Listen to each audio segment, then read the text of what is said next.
I don't know what I could say. I don't know what I could say to basically explain it better for you guys to understand.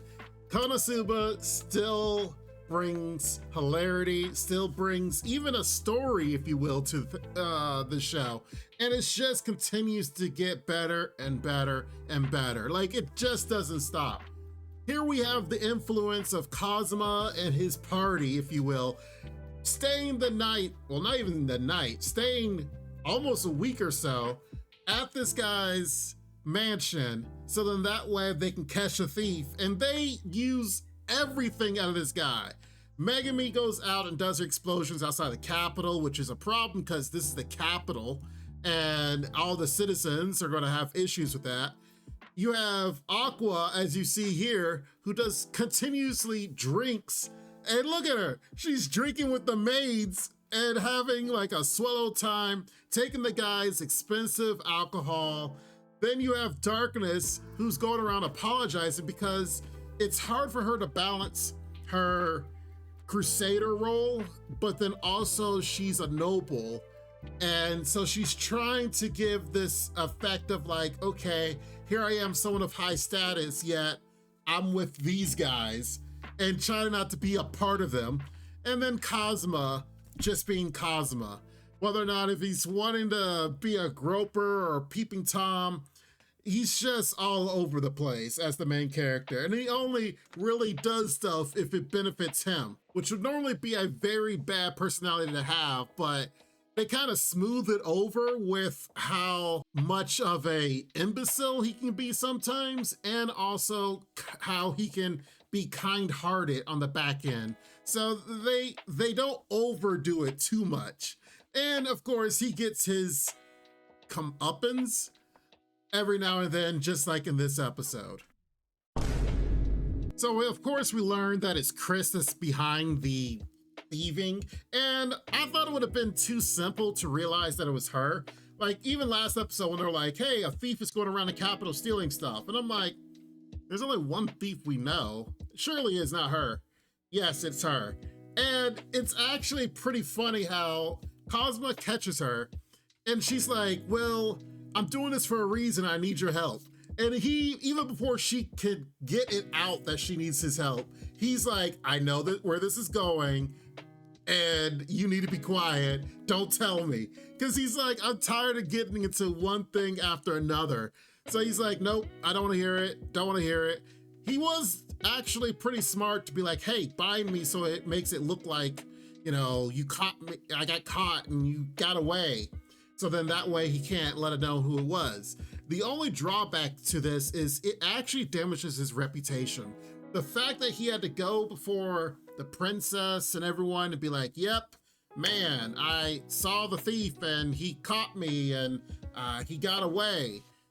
It makes it look like, makes him look bad because yes, quote unquote, he stopped them from thieving something, but he got captured and the princess already holds him to a high regard. So to see him defeated and or failed makes it like, dang, I kind of felt sorry for him. I'm like, dang, this is really damaging his reputation overall, but he doesn't care, not to that degree. All he really wants like to be at the castle and somehow, you know, have the princess like him more. It's very interesting that now there's a big issue happening out there for Chris, and I knew that Chris was the one that stole their moneymaker.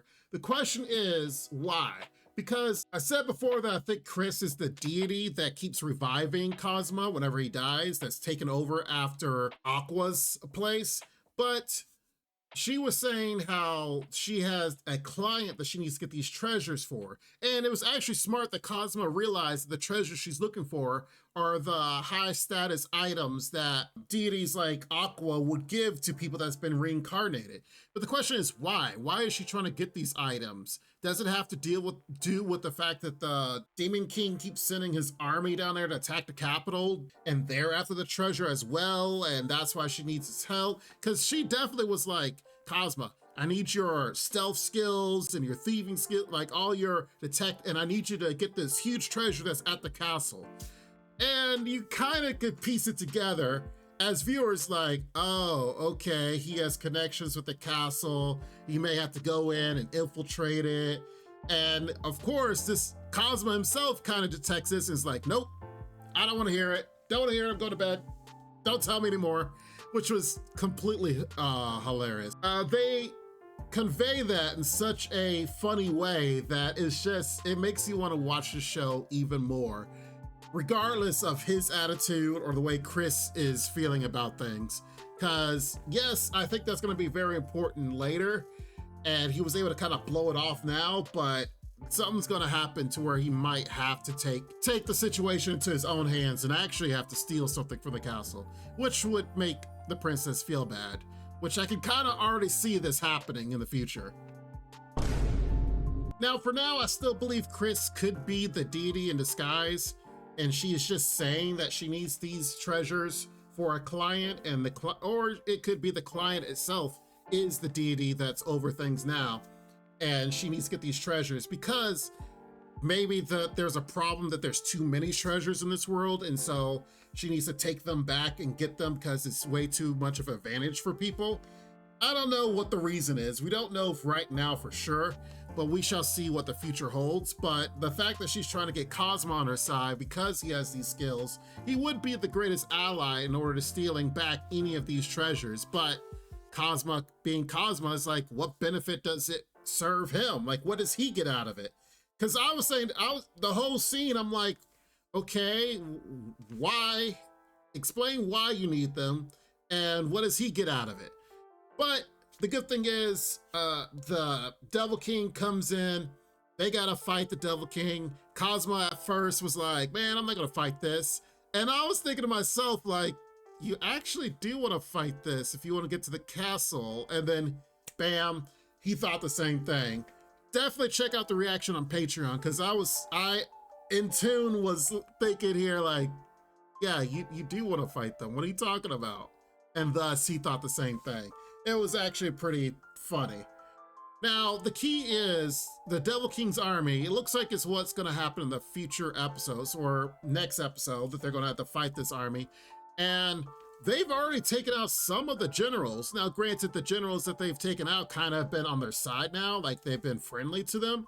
So there's not that many generals left of the Devil King's army to where, what in the world are they after now? I assume the treasures. At some point, they gotta meet the Devil King. It's gonna happen one of these days. I'm sure that the manga or light novel readers already know what the Devil King's like and his attitude, but I'm definitely looking forward to when they introduce the big bad. Like, what is his personality like?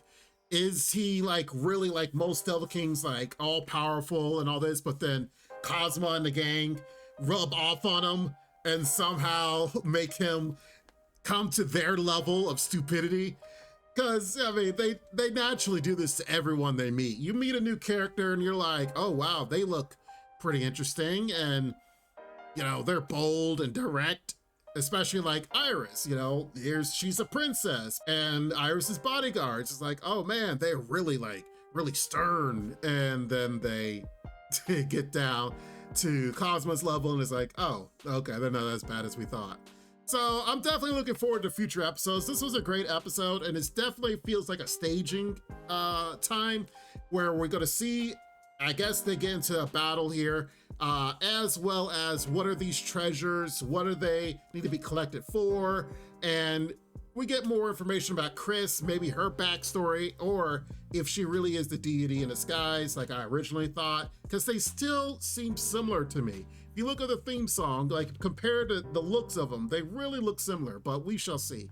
Anyway, definitely check out the reactions on Patreon, as well as make sure you guys like the video and subscribe. Tell me what you guys think, because this is a great episode, this is a great season, and I'm so thankful that Konosuba's back. Love this show. It's amazing. In the meantime, be safe, take care, and Lord willing, I will see you next time. Bye-bye for now. Make sure to check out the extra content on our Patreon page, and thanks to our current patrons. This ain't what you want, bitch, I'm a fucking phenomenon. Phenomenon.